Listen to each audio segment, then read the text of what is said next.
première chartreuse, mais pour la découvrir, il faut marcher un peu.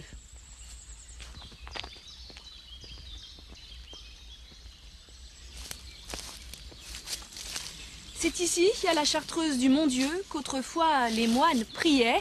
Aujourd'hui, c'est un couple de Belges qui y vit, une propriété privée qui exceptionnellement nous ouvre ses portes. Bonjour, bienvenue à la chartreuse. Entrez, on vous invite à faire le tour ensemble. Il y a 4 ans, Marianne et Arnold tombent sous le charme de cet ancien monastère, devenu leur résidence secondaire. Un havre de paix, le domaine s'étend sur 24 hectares.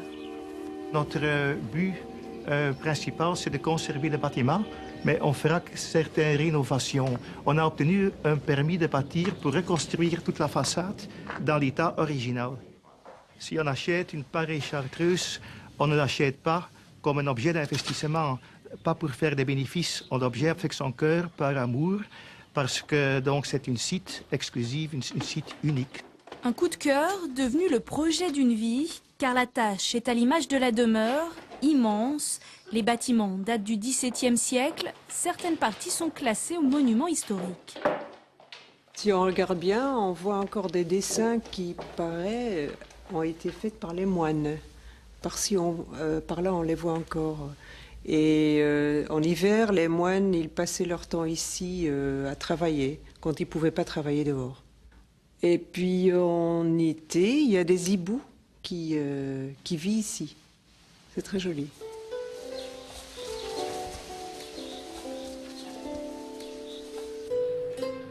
En attendant de rendre le bâtiment principal habitable, ce couple originaire des Flandres loge dans le pavillon des dames, une maison rafraîchie et décorée avec goût dans un style épuré, car pour Arnold, avocat de profession, et Marianne, mère au foyer de 4 enfants, venir à la Chartreuse, c'est s'offrir le luxe d'être coupé du monde.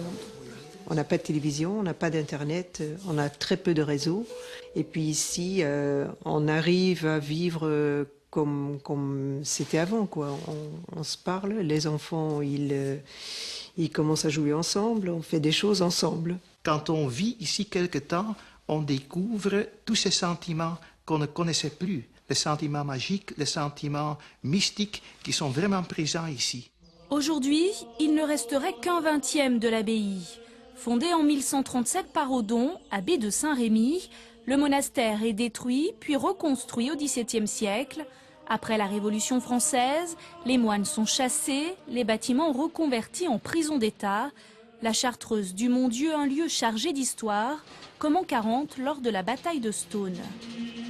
Malheureusement, c'est bâti de style Louis XIII, brique et pierre. C'est la même période que la place ducale de Charleville, hein, on est aux alentours de 1615, sont criblés d'impact.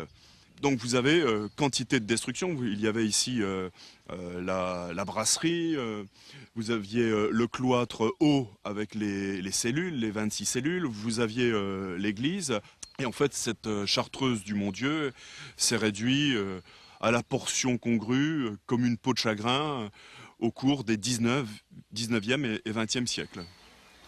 La commune du Mont-Dieu compte une vingtaine d'habitants. On les appelle les montagnards divins. Et ici, tout le monde possède un petit bout de la Chartreuse. Il n'y a pas de centre de village. La Chartreuse était le centre de la commune. Et donc, les 7 autres habitations étaient des dépendances. Il y avait chacune leur rôle par rapport à la Chartreuse. Des moines contemplatifs qui méditent à la maison haute, des frères qui travaillent à la maison basse. Ainsi fonctionnait le monastère. En témoigne cette grange médiévale où vit la famille Henriot. Ici, la moitié des piliers à 1000 ans. Ici, à la maison basse, on faisait marcher toutes les affaires. Et les affaires étaient absolument énormes. Et la grange, ce bâtiment immense, était pour engranger tous les produits, des moulins, des forges, des tanneries, des brasseries, des fermes, de la forêt et ainsi de suite. Des siècles plus tard, les Chartreux continuent de veiller sur la commune du Mont-Dieu, divine à bien des égards. Notre balade s'achève ici, au cœur de la Chartreuse du Mont-Dieu. La prochaine fois, nous serons ailleurs, en Champagne-Ardenne. À bientôt.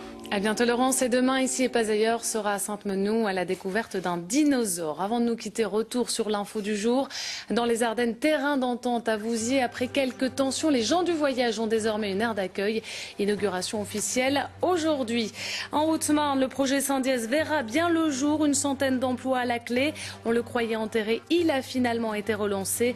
Cette usine de biocarburant est en fait une compensation politique à l'enfouissement de déchets nucléaires à Bure. Voilà, c'est la fin de ce journal régional. Dans un instant, l'édition des locales. Prochain rendez-vous de l'information en Champagne-Ardenne avec le Soir 3. Très bonne soirée à vous et à très bientôt sur la 3.